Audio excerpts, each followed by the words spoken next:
Isang mapagpalang araw po sa lahat. Great is God's faithfulness. The Bible says, people perish for lack of knowledge because they rejected knowledge. Kaya salamat sa Panginoon, salamat sa Diyos sa another day ng ating buhay. Isa na namang opportunity na pakinggan at mapag-aralan ang kanyang mga salita.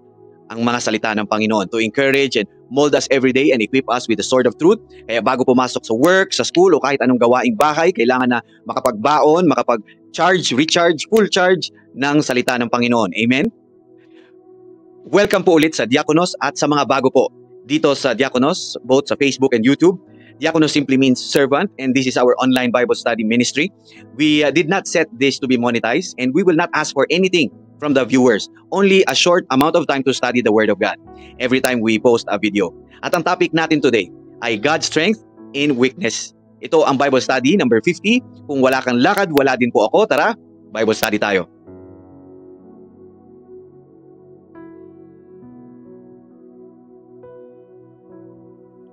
Ang verse natin today is 2 Corinthians 12:9.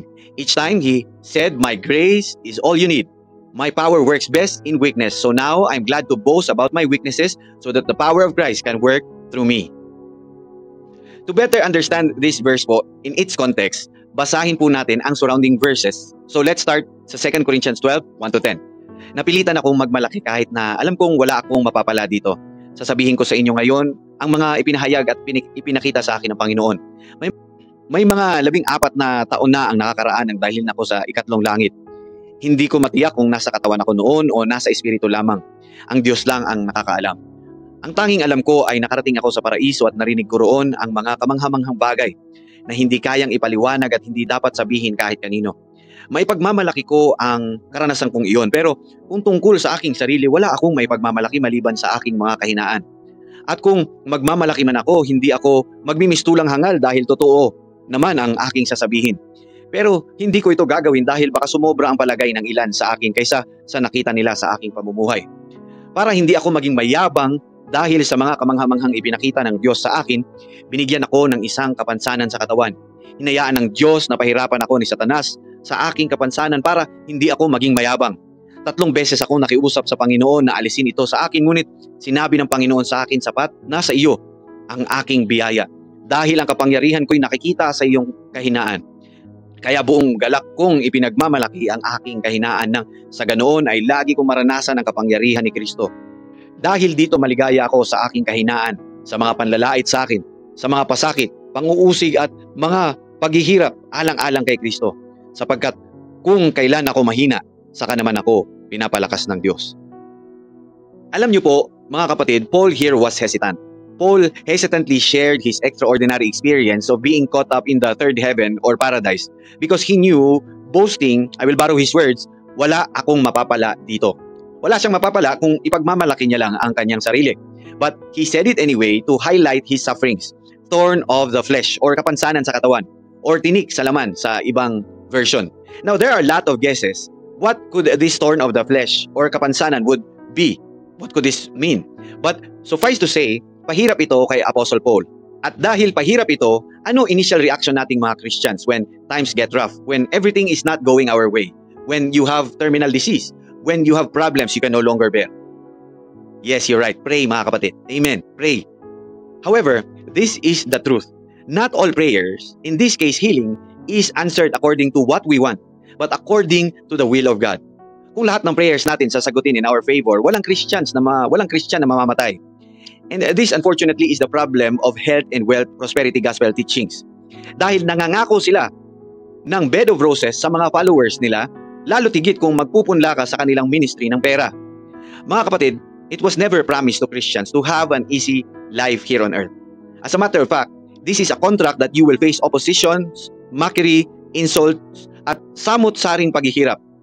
And so, this is the context ng story natin ngayon. First, Paul explained about his extraordinary experience. Next, he explained that because of this, God allowed Satan to torment him. Pahirapan siya by thorn of the flesh. And because of this, he prayed 3 times. And the highlight, which is our verse today, God answered Paul, "My grace is all you need. My power works best in weaknesses. So now I am glad to boast about my weaknesses, so that the power of Christ can work through me." Mga kapatid, it is normal to see people who are powerful not to come to Christ. Ganyan tayo, akala natin we got it all under control kasi malakas pa tayo. Or so we think. When we are invited to Bible study, sasabihin natin, next time na lang, Brad. Mamaya na ako, matanda na ako, or kung malapit na ako. Saka na yung mga praise the Lord na yan. Yan ang arrogance natin dahil we thought, buhay pa tayo bukas. Amen? But God answered Paul, my grace is all you need. My power works best in weakness. Do you ever wonder bakit lumaganap ang Christianity in the first century? At that time, Christians were heavily persecuted. Ginawa silang lantern, pailaw sa gabi. Ang mga Christians dati, pinakain sa mga leon. They are so weak, but they remain faithful until the end. You read the stories in the Old Testament to the New Testament. Sino-sino ang mga ginamit ng Panginoon? People who are not eloquent, hindi magaling magsalita, and yet God had accomplished what He wanted. Now tell me mga kapatid, are you gonna be reliant on your own strength? Soon, you will realize that strength, yung kisig ng katawan mo, yung perfect health mo, is not permanent. And you will be blessed to see that day by which your body will slowly deteriorate.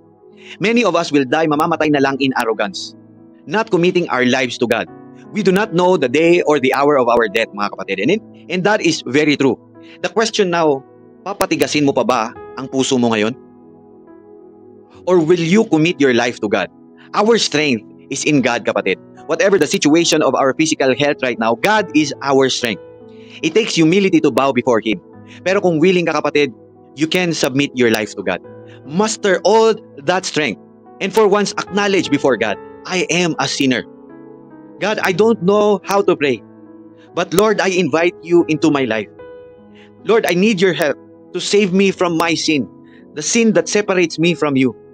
And Lord, from this day onwards, I declare with my mouth that you are my Lord and you are my Savior. And I believe, God, that you raised Jesus from the dead to prove that your words are true. Mga kapatid, if you made that prayer, you are now a believer secured in Jesus' promises. I encourage you, kapatid, to find yourself a Bible-believing church. Magpa-disciple ka. Grow in the knowledge of our God. At sa mga Christians na tagapakinig, Paul's experience tells us to continue trusting and obeying God. In our weakness, we get cured of our pride. Kahit gaano kahirap ng situation natin, we should pray to the Lord, Lord, take away my pride. Give me strength to trust and obey you, my Lord. And through our sufferings, we, by the help of God, will be a testimony of God's strength. Mga kapatid, as the song goes, and then one day I'll cross the river. I'll fight life's final war with pain. And then as death gives way to victory, I'll see the lights of glory and I'll know He lives. Because He lives, I can face tomorrow. Because He lives, all fear is gone.